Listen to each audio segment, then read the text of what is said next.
One thing is sure, in that when you watch the movie Gran, Torino, it's a great story. And it's a story of a guy named Walt Kowalski, played by Clint Eastwood.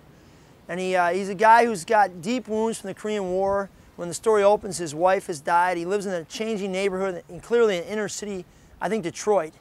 And he's living there, and he's kind of bitter toward life. He's bitter toward these Koreans that he used to have to go to war with, and things that happened to him in the war.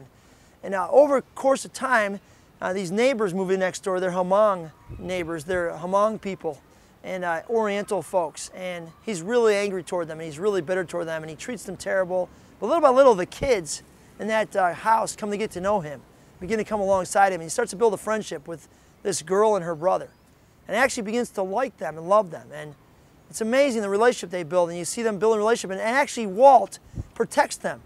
But all along during this story, there's a gang that's trying to get the brother to join the gang. And since the brother won't join the gang, and since Walt chases him off, the gang gets more and more desperate and bitter against this family. And they keep going by and trashing this family's house. And at one point, you see this gang come along and shoot the whole house up with machine guns and do terrible things to the sister. And it's a terrible thing. So Walt is left with his choice. He wants to save this family from this gang. And everyone figures he's going to go shoot these people and wipe them out.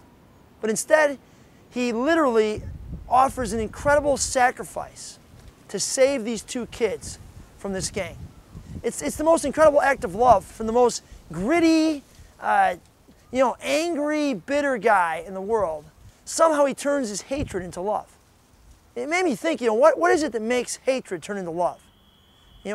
How do we make a world where people are not always thinking about themselves, but willing to sacrifice themselves for somebody else? It made me wonder, how far would my love go, to actually change the world for somebody else? How much would I sacrifice of my own life? How much would I give away, just like Jesus, to make someone else's world a better place? How about you? How far would your love go? How much would you give away? How much would you sacrifice?